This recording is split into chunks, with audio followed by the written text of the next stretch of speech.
사고이자요. 오늘의 이야기. 도대체 삶이란 무엇일까요? 지금 시작하겠습니다.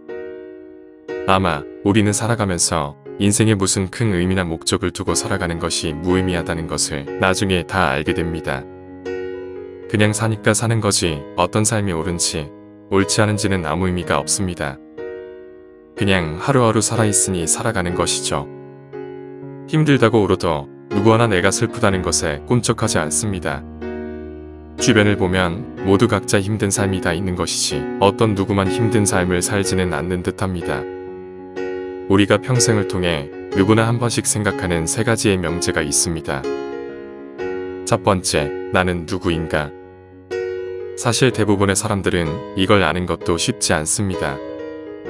이것은 이론적으로 탐구하고 공부한다고 알 수 있는 것이 아닌 살아가면서 스스로 나에 대해 끊임없이 생각하며 초라한 나의 모습까지 인정한 사람만이 느낄 수 있는 것이니까요.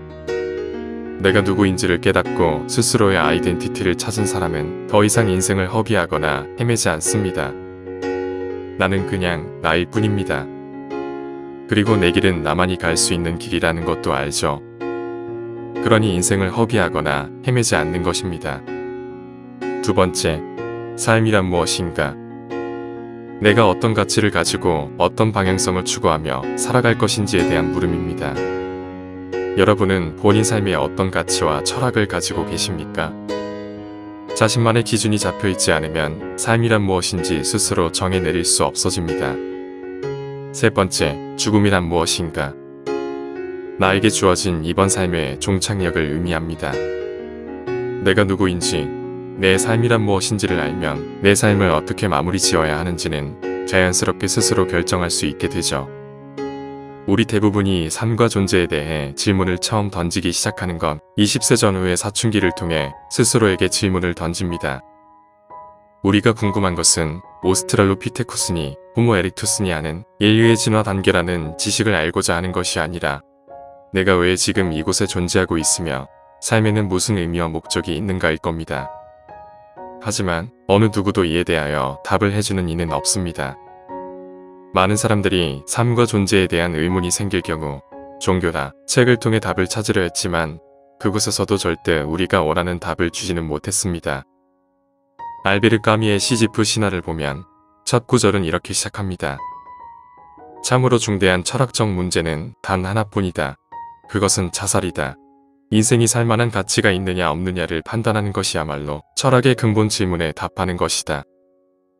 이 책은 당연히 자살을 권하는 책은 아닙니다. 우리는 태어나면서 이미 모순과 부조리인 세상에 던져진 존재이며 그럼에도 불구하고 이 세상이 나에게 살만한 가치가 있는가를 판단하라는 내용을 담고 있는 책이죠. 왜 나는 재벌의 아들로 태어나지 못했고 왜 우리 아버지는 고위정치인이 아닌지 왜 우리 아버지는 가난한지 왜 내 배우자는 가난해서 내가 이렇게 힘들게 일을 해야 하는지 나는 왜 키가 작고 못생기고 뚱뚱하게 태어났는지 이런 질문에 신이 인간을 테스트하기 위한 것이다. 혹은 신의 뜻이다. 전생의 업보다. 하는 이런 대답은 삶에 대한 역겨움과 불합리함만을 안겨줄 뿐이죠. 삶 자체는 애초에 불합리하고 불평등하며 불공정하게 시작되는 것이었는데 왜 나는 더 좋은 기회를 가지지 못했느냐에 누구도 답을 해주지 못합니다. 왜 너는 너이고 나는 나일까요?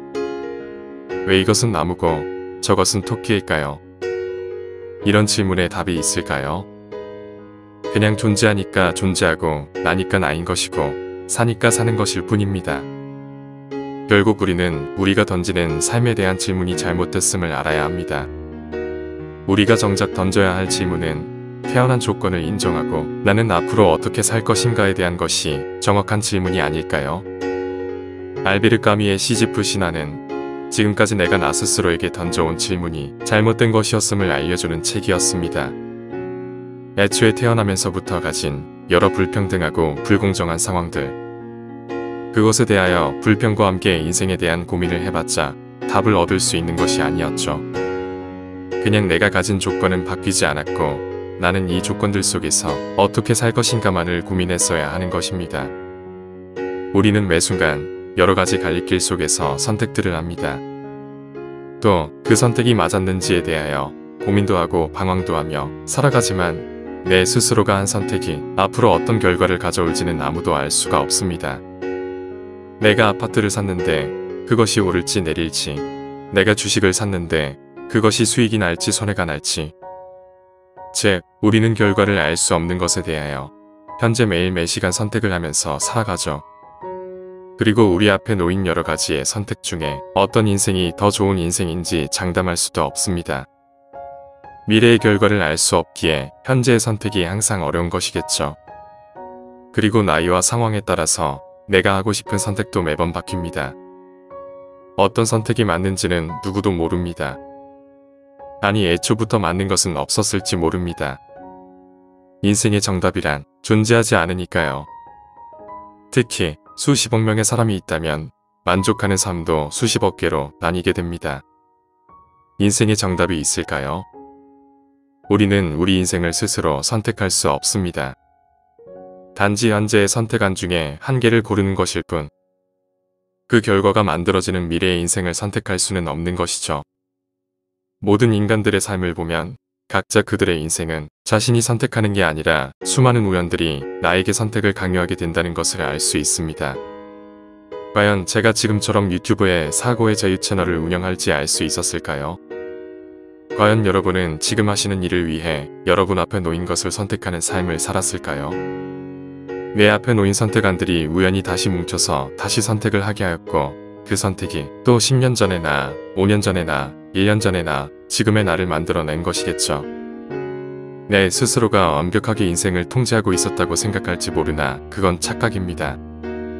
지금까지의 우연한 선택들이 모여서 새로운 결과를 만들어낸 것일 뿐입니다. 그게 나의 인생인 것이죠. 지금 하고 있는 일을 10년 전부터 계획하신 분이 계실까요? 니체는 삶에 대해 이런 말을 했습니다. 나라는 인간을 체험하는 것, 그것이 삶이다.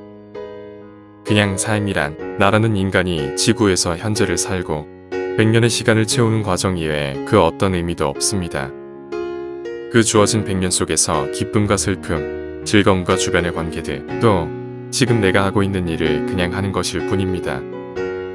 그게 인생입니다. 삶이라는 게 대단한 무엇이기에 뭐를 꼭 하거나 이루어야 하는 대상 자체가 아니라는 것이죠. 그래서 성공했냐 실패했냐의 물음이 아닌 했냐 하지 않았냐만이 존재할 수밖에 없는 겁니다. 어떤 선택을 하고 어떤 삶을 살아도 나중에 나이가 들어 살아온 삶을 돌이켜보면 어떤 삶을 살아도 후회스럽긴 다 마찬가지죠. 그럼 우리에게 남은 것은 고작 한 가지 문장밖에 없습니다. 내게 어떤 삶이 주어지건 내가 어떤 삶을 선택하건 오늘 열심히 시간 낭비하지 않고 열정적으로 살아가는 사람만이 그나마 나중에 후회를 덜 한다는 것. 결국 이 한 문장이 우리에게 주어진 인생의 답일 뿐입니다. 그래서 오늘을 살아야 하는지도 모르겠습니다.